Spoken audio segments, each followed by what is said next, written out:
Hello po sa inyong lahat mga kabaryan. Nandito na naman po ako si Pinoy Coin Hunter para atin pong pag-usapan ang tungkol dito sa mga 1988 10 piso People Power Revolution na mga barya or mga Philippine coins. Yan, mga commemorative coin po ang mga ito. At ito po ay binebenta ng isang online seller dito sa isang kilalang online store. At ang pakay po natin sa video na ito ay atin pong alamin kung magkano ang kanyang presyo sa mga ito. Yan, kitang-kita naman po natin na yan, bagong-bago. Yan, uncirculated po ito. Napakaganda yung kanyang kondisyon. Yan, meron po siyang 3 piraso at si online seller ay binibenta po niya ito. Yan, ang 3 piraso na ito. Yan. Tinanggal niya po ito sa kanilang lalagyan at ayan, kitang-kita natin na wala pong gasgas. Yan, napakaganda at kumikinang-kinang pa. Ayan po. Yan, ang linis. Yan, dito po kay numista ay ito po yung kanyang overside o harapan na bahagi. Ayan po. Ayan, mas maganda pa yung kay online seller dito kung kaysa sa sample dito ni numista. Kaya yan, nakikita natin dito 1988, yan 10 piso Republika ng Pilipinas. Yan, ito naman yung overside niya. Ayan po. EDSA Revolution series po ito. Yan, ginawa po ito isang commemorative coin, yan, kung saan ay ginawa po para sa pagdiriwang ng People Power Revolution. Kaya yan. Yung sa overside niya ay dito po natin nakikita yung coat of arms po ito.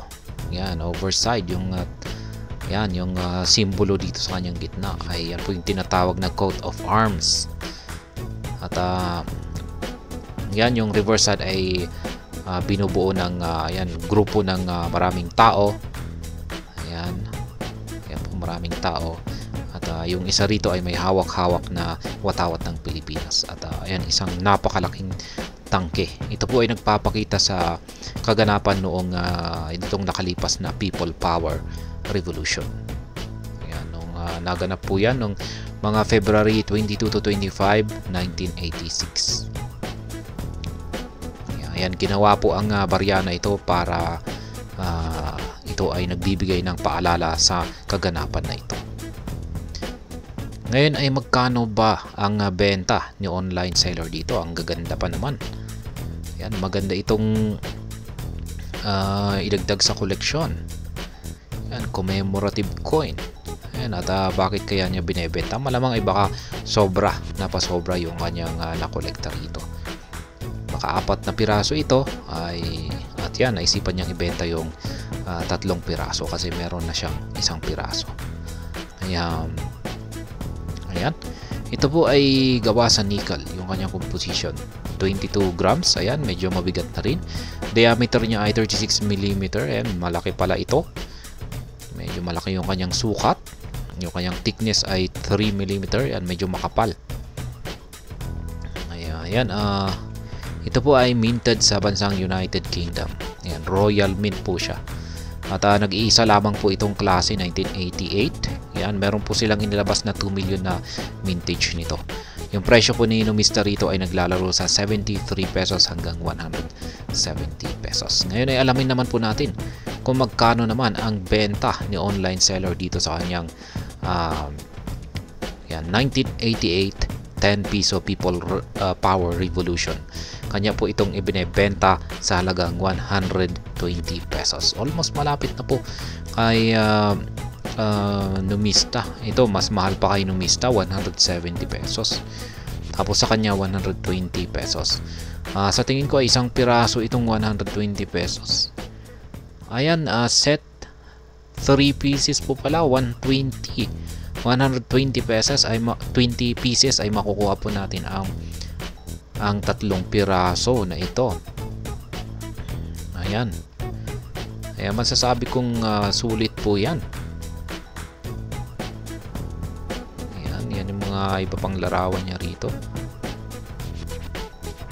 Ayan, baka meron kayo hinahanap ng mga collectibles item na wala sa posting ko. Direct message lang. Ayan, baka meron ako, mahanap po natin. Ayan, bebenta po siya. Si online seller dito. Ayan, ang ganda po ng kanyang binebenta rito. Ayan, 3 piraso, murang-mura pala. Yan, sa tingin ko ay yan, syempre maraming magkakaroon ng interest dito kasi maganda po yung kanyang kondisyon. Ayan, binebenta po niya ito sa halagang 120 pesos. Ayan, muli po nating pagmasdan. Baka tayo ay magkaroon ng interest dito kung lalong-lalo na kung wala pa tayong ganito.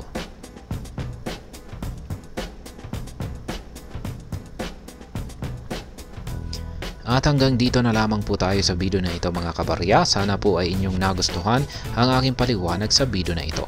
Kung inyo po itong nagustuhan, pakiclick lamang po ang like button nito. Para naman po sa mga bago lamang dito, kayo po ay aking inaanyayahan para mag-subscribe. Pakiclick na rin po ang bell icon nito dahil ito po ang siya magsisilbing notification nito sa mga bago kong videos na akin pong ina-upload sa aking YouTube channel na ito. Marami pong salamat sa panonood. Ingat po tayo lagi at God bless po sa ating lahat.